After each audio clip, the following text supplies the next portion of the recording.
Everybody get your fucking hands up.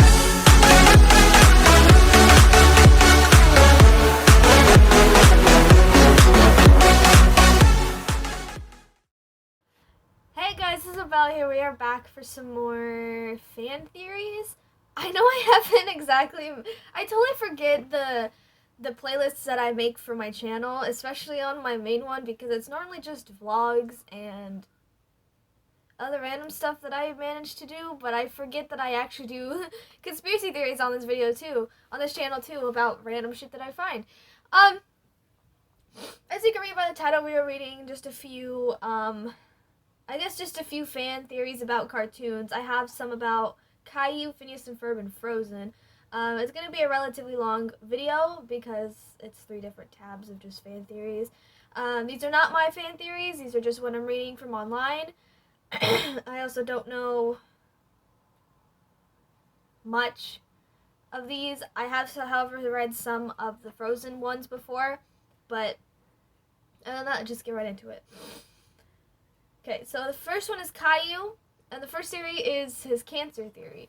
Why is Caillou bald? People have wondered about this since Caillou was a thing, and why his parents are always so calm. Why is he so whiny? Either his parents are obsessed with his looks or secretly abused him by shaving his head. The theory actually says that Caillou is a toddler with cancer. The reason why is that there's always a white frame in the border of the show is because Caillou is on his deathbed, and the stories are Caillou's fantasies of his ideal life or just flashbacks. Caillou's cancer could also be the reason his parents spoil him because they want to give him a happy marriage before he passes away, and they feel guilty by punishing him of this disease. Or in another way, Caillou died before the series started, and the narrator simply is telling stories of her grandson to the 2 kids. Another theory could be that Caillou never had cancer, instead was born with a gene that prevents him from growing hair, or his growth of hair is very slow and may take years until his hair starts growing. Someone have mentioned that there is a true reason Caillou is bald and originally is an infant in the books, and they wanted to keep him recognizable to children. Furthermore, the original voice actress of Caillou, Jacqueline Ledensky, died in a car crash in 2003. Number 2, Rosie the Narrator. The theory focuses on the possibility that the narrator is actually an older version of Rosie, in which she is telling stories of her brother to children or grandchildren. There are numerous reasons to support this theory. Firstly, the narrator is quoted as saying the story happened when Caillou was 3, prompting the fact that Caillou was indeed a real person. This one is also just titled Rosie. Rosie has orange hair, either because she's adopted and Caillou's parents did not want to get another child like Caillou, or one of the parents was more of a redhead when they were younger and their hair became darker over time. Or possibly Rosie's gingerness could have been passed by her grandparents, but none of these theories have evidence. Getting goosebumps, I'm cold. I read over this one, and this one kind of looked really stupid, but I'm gonna read it anyways because it's funny. One Punch Man. Did you know Caillou went to Japan and became a superhero? Caillou originally went to Japan as a businessman and failed miserably. He then defeated a villain named Croblante with super human crab mutation, which motivated him to becoming a hero. The lines of Caillou's previously passion of becoming a superhero adventures can be seen in the Japanese anime One Punch Man. Caillou's legacy also continues. His superpower, or quirk as they call it in the universe, is greater than the other heroes or villains. A villain named All for One is able to subdue him and steal his quirk and force him upon his younger brother or force him into submission. The younger brother, supposedly All for One, is transferred to the heroes, which lands in the power of the hands of Toshinori Yagi and or Izuki Midoriya, who are also successfully able to defeat him. Caillou is genuine about being a hero, not fighting for the money or the fame, but fighting for his own entertainment and fighting for humanity. He shows a great dedication and excels in combat. He previously displayed great physical strength as a child, which lines up to his desire to become a hero. I've also when translated in Japanese was one of the lines, "I was weak, but now I've grown." This could also be a follow-up of "You're going to be a big boy."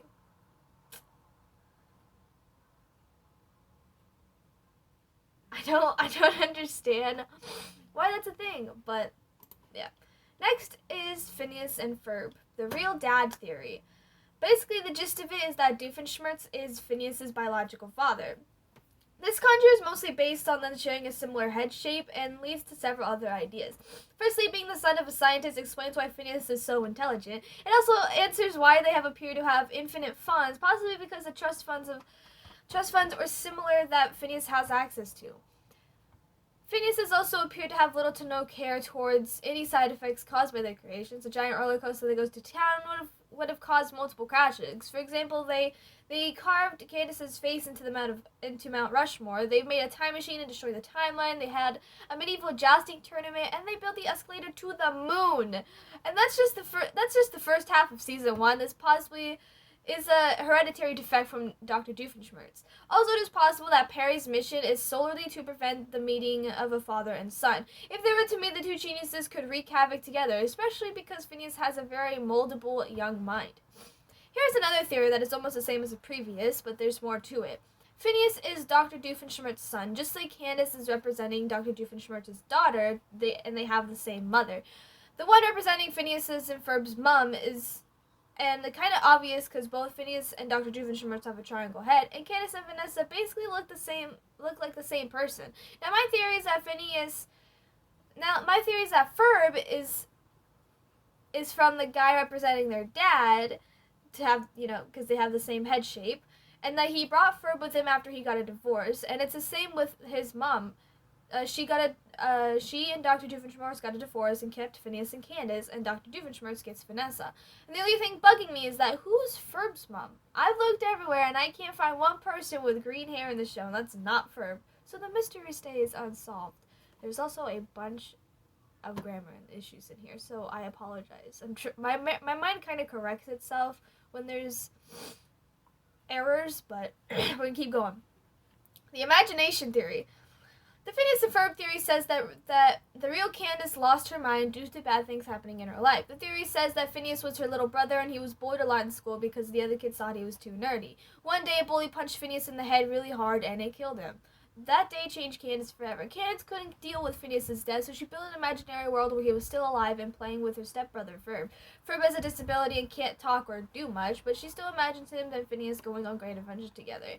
The real reason why her mother can't see the things that Phineas and Ferb built is that, well, they simply aren't there. And the more Candace tries to convince her mother, the more crazy she becomes. The villain of the show, Dr. Doofenshmirtz, is actually Candace's psychologist, who she's been seeing twice a week. It's hard to put it straight on the family to try and pay for the expense doctor visits, though. And in desperation, her mother had the idea to write down all the fantastical stories Candace was telling her and tried to sell it to Disney as a show, and it worked. The biggest bit of evidence that goes to the theory is in Season 2, Episode 33, The Wizard of Oz, where Candace goes into a parody of Wizard of Oz with Dr. Doofenshmirtz as the Wicked Witch. This means that Candace knows about Doof and his evil inventions because it could be interfered that Candace made Dr. Doofenshmirtz parry and their rivalry up, so that's the Phineas and Ferb theory, but any of it is true. And the last one is that Doofenshmirtz is unknowingly helping the OWCA. Dr. Heinz Doofenshmirtz is portrayed as the show's main antagonist, but some don't see him much as a threat. I mean, come on, he's technically not all that bad. As much as the doctor claims to be evil, he's more of a disgruntled mad scientist and a less dangerous criminal, which explains why he never gets arrested or goes to jail in any of the end of the episodes. But the real reason Dr. Doofenshmirtz is getting away is because the real reason why Perry the Platypus is going to foil his schemes, but Perry's actually spying on his something-inator, so the OWCA could try and replicate them to work out the flaws so Doofenshmirtz's inventions will actually work. In the movie Phineas and Ferb across the second dimension, they have his amnesia-inator in storage to prove one of his theories too. It would also explain why there is watching him vigilante so Perry can track him down and find him. So in conclusion, Dr. Heinz Doofenshmirtz is not necessarily the evil villain as we thought to believe. He's so undercover that not even he knows what the intentions are. He's technically an unpaid research and developer department, and so the government agency can steal his work and benefit them so he can watch the real villains and criminals so they can catch the real evil villains and criminals on the show who are the real threat to public. Sorry, that was very hard to read. Now on to the Frozen fan theories. There's a lot here, and these ones are longer, so I know this is going to be a longer video. So, a Frozen, Tangled, and Little Mermaid connection.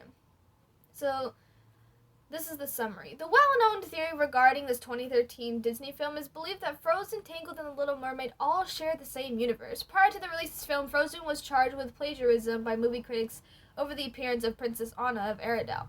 They charged the Walt Disney Company by stating that they copied Anna's design from Rapunzel and the other characters to look eerily similar to Rapunzel's character. However, what if this was intentional? According to the theory, Rapunzel is actually Anna and Elsa's cousin. The theory answers the question to why Anna and Elsa's parents left the kingdom to go on an important business meeting. It's believed that they left their kingdom to attend their niece Rapunzel's wedding, and that they actually died while they were on their way to the kingdom. And the shipwrecked Ariel scavenges for human treasures is the very beginning of The Little Mermaid, is the sunken ship of Elsa and Anna's parents. Here's the evidence. It would explain why the two sisters look almost exactly like Rapunzel. The other point that supports the series is the fact that Rapunzel and Flynn both made a cameo at the gates of Arendelle's palace on the day of Elsa's coronation as Queen of Arendelle. The theory also matches up chronologically with the Tangled timeline. After the death of the King and Queen of Arendelle, Frozen jumps ahead 3 years to Elsa's coronation. 3 years is the amount of time that passed between the release of Tangled, November 24th of 2010, and the debut of Frozen, which is November 27th, 2013. But looking at the 5 things, architecture, nature, landscape, politics, and the styles of dresses in Tangled, they best fit for the real-world kingdom of Corona would, I think that's how you say it, would be along the Baltic Sea coast in Germany and Poland at the same point from the 16th to the 18th century. Frozen's Arendelle is said to be inspired by a Norwegian town of Arendelle, assuming that the animated movie based on Hans Christian Andersen's tale is set off the coast of homeland of Denmark. Then all three stories geographically are in sync with each other. What really happened? In Frozen 2, Anna and Elsa venture across the north to find the mysterious voice in the 5th element. They find a shipwreck with a bottle inside that their mother, Queen Iduna, wrote. So they realize their parents had been searching for clues on Elsa's powers, but were unable to survive the journey. So the king and queen never actually traveled to Corona to celebrate Rapunzel's wedding.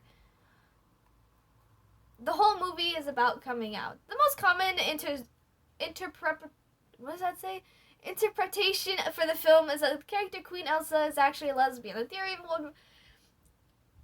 in a way makes sense because Elsa's situation with her powers is like a person going through a sexuality crisis. What especially supports the theory is that the song Let It Go, she decided she no longer cared about what other people thought about her, much like how homosexual people couldn't care less what the world thought about them. Another part that supports the theory is the fact that Jennifer Lee was asked about Elsa's sexual orientation, and she replied that she'd rather not comment on it. Another factor that supports this theory is that Walt Disney Company is supportive of people who are attracted to the same sex, and Elsa's song Let It Go has in a way become a national anthem for the LGBT groups everywhere. The magical Disney princesses, Earth, Water, Wind, and Fire. On my 100th viewing of Frozen, I started pondering these deep questions. 1. Why is Elsa born with special powers, but Anna and the rest of the family are completely ordinary? In the meeting of the trolls, the king says she was born with the powers, not cursed. How does the king know where Anna strikes Anna accidentally? Who are the king/troll in the king's books? It seems like the trolls had saved someone from the family from frozen head syndrome before. When the trolls warn of Elsa's powers having danger to the king, says that she can learn to control them, I'm sure. What gives him the confidence? And why is he sure that Anna or the others will not be in danger again? And how does he know that the gloves will help Elsa, even though the other materials like shoes don't block Elsa's icy powers? She runs through the fjord and freezes it. Here's my theory. Many hundred years ago, when the drop fell on the sun of the earth, magic flower bloomed with healing powers. Around the same time, the force of the wind and water combined far away in Arendelle and gave rise to the magic ice crystal, which was likely to acquire one of Arendelle's royalties to gain magical powers. However, the power was not controlled and resulted in at least one example of Frozen's head syndrome, and the trolls helped, the picture in the king's book. Since the family did not disclose the powers to anyone, the powers subsequently passed on to the descendants, sometimes skipping in a generation. It is likely that Elsa's father had someone in the family with these powers and that he knew how to help. And that's how he knows how to help. Elsa inherited these powers. This also ties in why in Rapunzel's kingdom, everyone starts searching for the magic flower when the queen was ill. If Rapunzel's mom is the sister of Elsa and Anna's dad, then it is very likely that she or her brother might have asked to search for the magic source, having known that the ice crystal and its power. This also explains why the healing power was required by Rapunzel and stayed strong in her tears with her even though her hair was cut.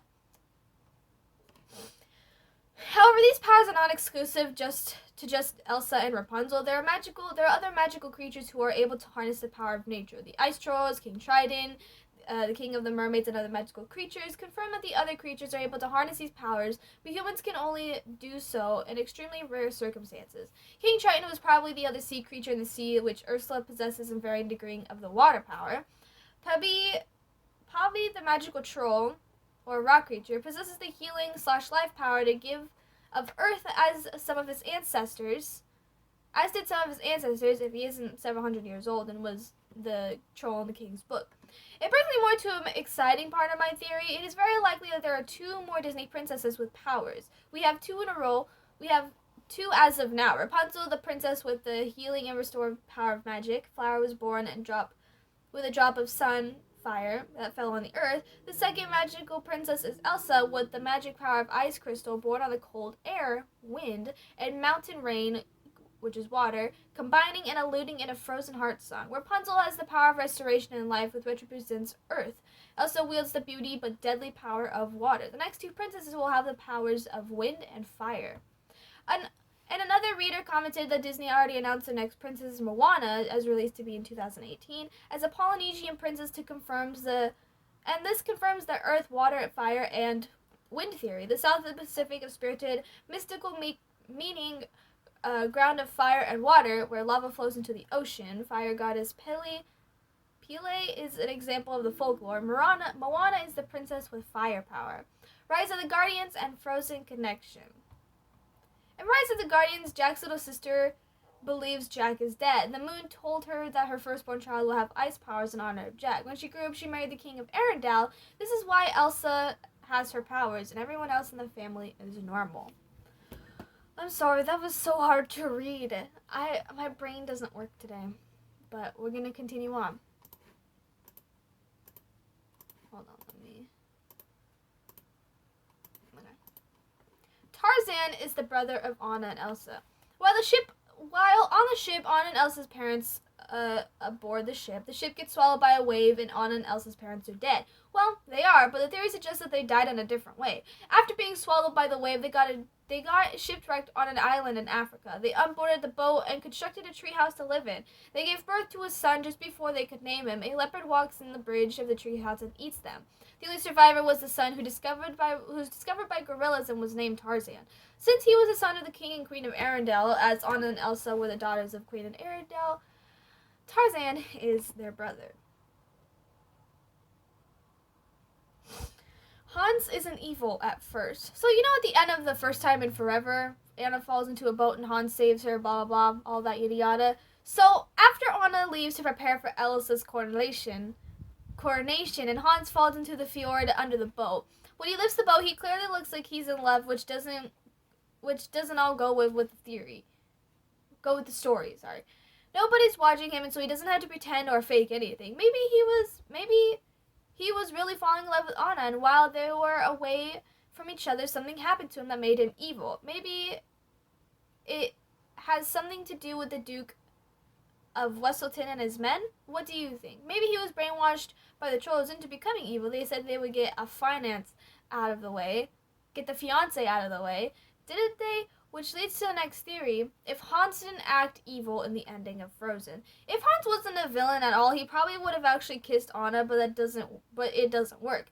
Something like the Duke would have snatched Hans away and sent him locked into the same dungeon with Elsa. Meanwhile, Anna suffers losing hope, but Olaf helps her like he did in the movie. Meanwhile, Elsa feels sad that it was her fault for threatening Arendelle, but Hans comforts her by telling her that Anna had been trying to help Elsa save Arendelle because she had hope in her and deeply cared for her.